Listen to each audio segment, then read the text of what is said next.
Hello, how you doing? Today got one that's a little bit different for you. Just something that's a little bit, well, you know, bit Del Boy, bit dodgy, or is it? It's not an Enigma, it's genuine. This is what I found out about something that I've found. I got it from what the Americans call a thrift store, or what we'd call a charity shop. And it's quite strange. But what is it? I'll show you. It's that. Looks all right, doesn't it? So what's wrong with that, you say?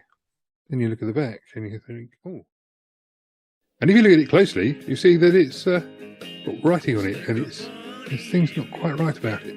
Things just not quite right about the way it's looking.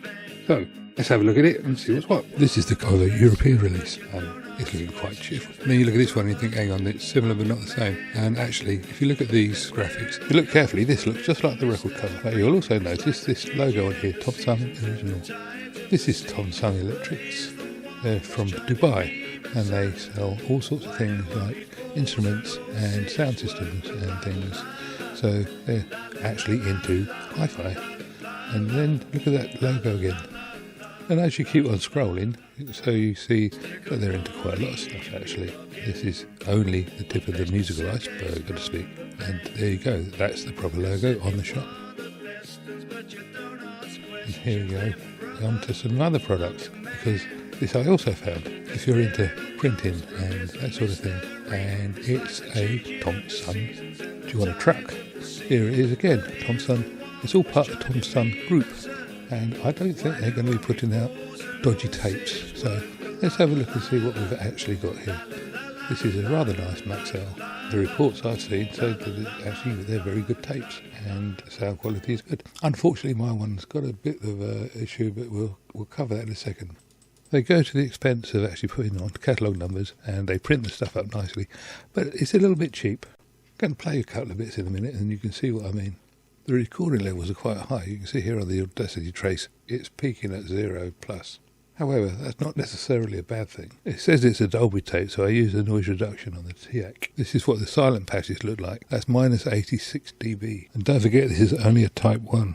And this is what it sounds like.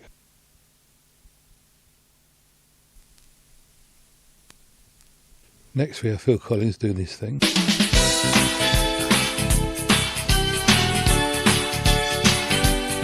You can hear from that it's very harsh. I think the bias was wrong. You can hear the sibilance on this. They say we're young. And the next bit I've reversed so you can hear it a little bit longer.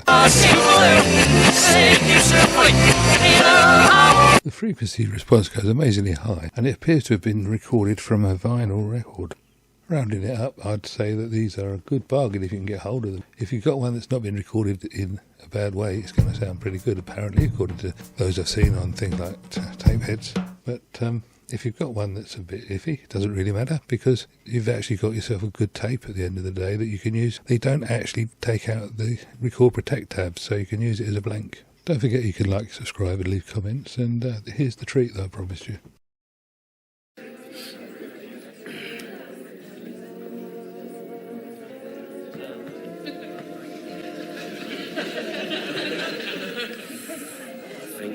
Winner here, tree. All right, play it nice and cool, son. Nice and cool, you know what I mean?